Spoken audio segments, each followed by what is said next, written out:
What's the point of everything? If there's a God, why did God cause us to exist?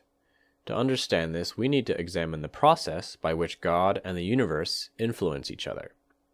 Everything in the universe is in a constant state of motion. Even if you tried to lie still and do nothing, you wouldn't be able to stop the inner workings of your mind and body from continuing to flow. Even at death, your body returns to the earth as a new form of energy. The protons and electrons never stop moving within you. This constant state of motion flows from a constant source of energy that we will call universal prime energy, or the origin of all energy in the universe, which is caused by God. From this energy, everything exists as a projection of God's dual characteristics, some things manifesting more plus than minus, and vice versa. Because universal prime energy is what unifies all things have a tendency to want to reunite, and through give and take action, they form something new as a result of their union. We call this origin, division, union, action, and this is the basis for all things to exist, multiply, and create. For example, protons and electrons form new atoms through their give and take action, and atoms form molecules. Animals multiply and maintain their species through give and take action between male and female. The mind and body engage in give and take in order to carry out activities to further the purpose of life. The give and take between husband and wife in a family, among people in a society, between government and citizens in a nation, and among nations of the world, are essential for them to live together in harmony and peace. This is how God influences the universe. How do we influence God? Let's go back to the beginning, trying to understand the truth about ourselves. Why are we here? What is our purpose? It's important to note that the purpose of anything is not determined by the thing itself, but by the one who created that thing.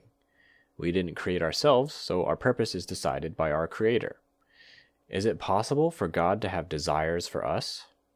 Not only is it possible, it's highly probable, because if human beings can have desires, then it stands to reason that whatever caused us to exist is also able to have desires. What could God's desires for us possibly be? As mentioned earlier, God is a being of heart. Naturally, a loving being isn't happy without someone to love. It needs an object partner. Now, let's say you were singing a song to someone. What kind of object partner would you find the most fulfillment singing to?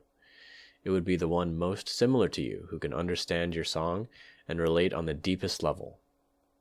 God's desire for an object partner would be to reflect Him 100% to the point of being on the same level. But wouldn't God want to always be at least a little higher than everyone else? Let's take the example of a parent. Does a parent want their child to never become as great as them? Most parents would tell you that they want their children to surpass them in every area. And what makes the parent most happy? When the child is happy.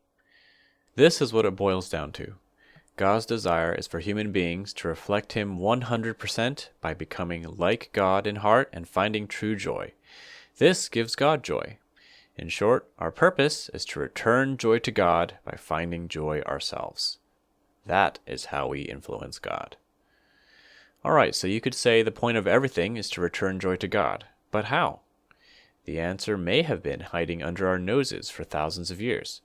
In the ancient book of Genesis, it is written that when God created man, He said, "Be fruitful, multiply, and have dominion over the earth."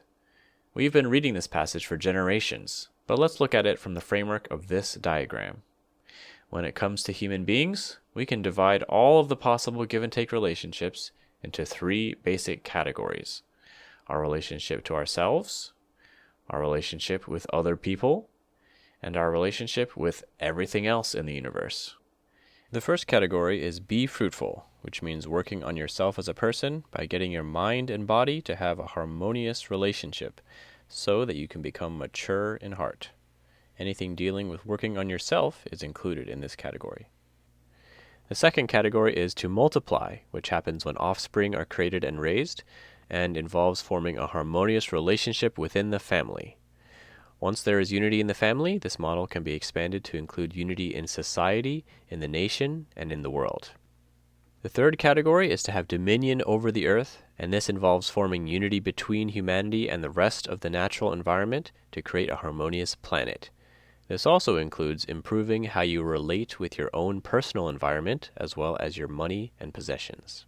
We will refer to these as the three great blessings, and they are a blueprint to discovering true joy and thereby returning that joy to God.